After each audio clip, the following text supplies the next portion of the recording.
Over the last 24 hours, the military standoff in the Middle East has accelerated at a blinding pace.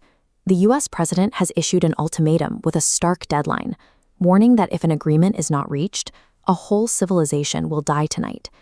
The stated justification for this impending strike is to end what the administration and Israeli forces are calling 47 years of extortion by Iran. While the political capitals trade threats, the reality on the ground is already volatile. Iran is keeping up its attacks, refusing to back down before the clock runs out. The threat of immediate kinetic retaliation is so high that Israeli intelligence has issued specific security mandates to the Iranian public, warning them to avoid using trains for the next 12 hours. These explosions and the civilian panic orbit a single narrow transit route. The apocalyptic warnings being broadcast right now point directly to an impending deadline over a waterway that holds the global economy hostage. To understand the leverage at play, we have to look away from the inland targets and focus on the maritime bridge connecting the Persian Gulf to the open ocean. This map highlights the center of the geopolitical standoff, the Strait of Hormuz. Even though it looks wide on a standard globe, zooming in shows a different reality. The actual navigable shipping lanes for massive tankers are only a few miles wide in either direction. Millions of barrels of oil are forced through this bottleneck every single day to reach the global market.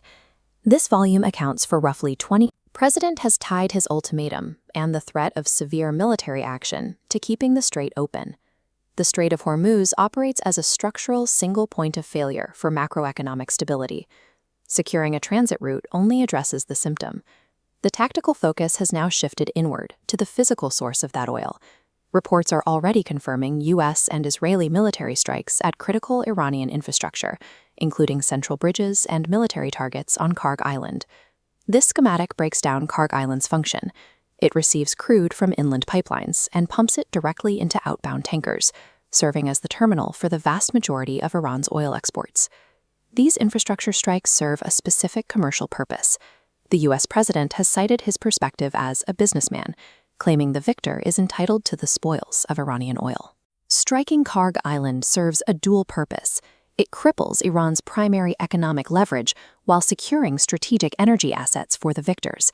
As we look at this tanker navigating the open water, the scale of the crisis becomes clear.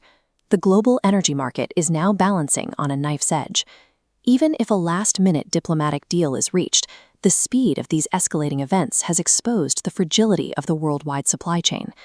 By destroying central bridges and export terminals, the line between economic pressure and total kinetic war has vanished. Now everything comes down to the ticking clock of the president's deadline. The immediate hours ahead represent the final window to prevent a regional collapse. If the Hormuz deadline expires without a resolution, the shift from targeted infrastructure strikes to widespread devastation is an imminent reality.